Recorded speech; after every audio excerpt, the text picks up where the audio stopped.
Okay, so in this section we're going to get into a couple of different types of series and tests for convergence.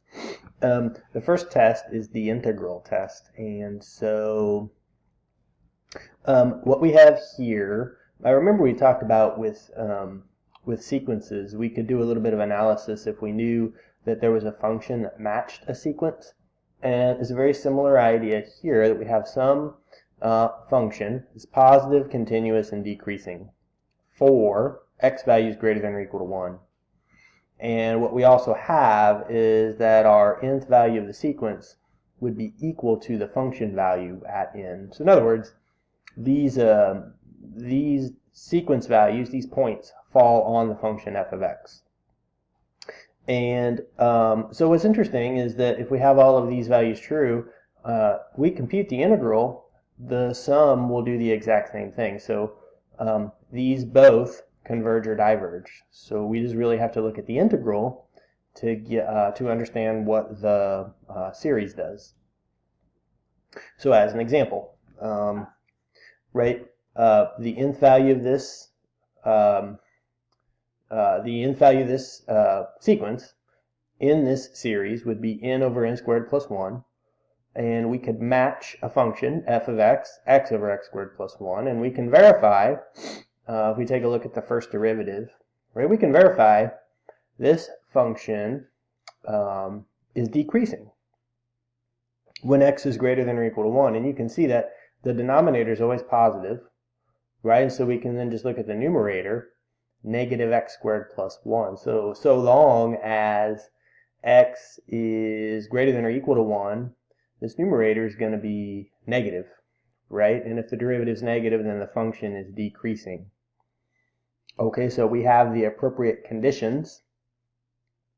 We have the appropriate conditions for the integral test, and we do the integral from 1 to infinity.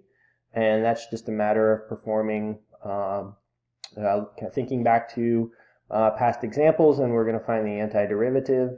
Remember, with the limit of integration being infinity, you can make that b, take the limit as b goes to infinity, and this is a basic u substitution, perhaps, be the natural log of x squared plus 1, right? Then we're going to substitute b in and 1 in, and of course natural log of 2, that's going to be constant, but looking right here, natural log of b squared plus 1, as b gets larger and larger and larger, this is also going to go to infinity. Right? So this integral goes to infinity, and the whole point of this was that the series does the same thing, and so we know that the series diverges. So good example of the integral test. Another type of series is a p-series. P-series looks like this. Right? So you've got 1 over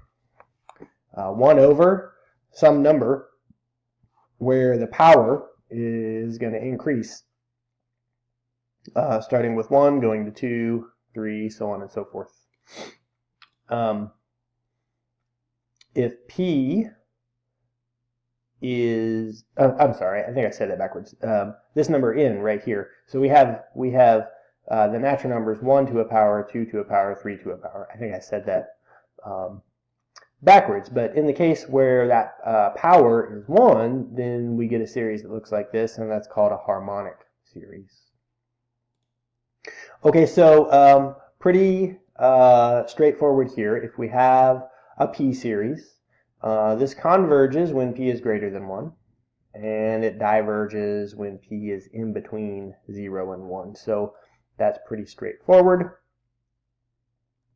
So here is a p-series, or harmonic since p is 1, based on the theorem. When p is right here, in between 0 and 1 or equal to 1, we know the series diverges. In the second example, right, we look at the exponent here is 2. So when p is greater than 1, the series converges. Okay, and these were we looked at a couple of sections ago, we looked at sequences that were similar to this, and so this, I think, makes sense with what we had seen before.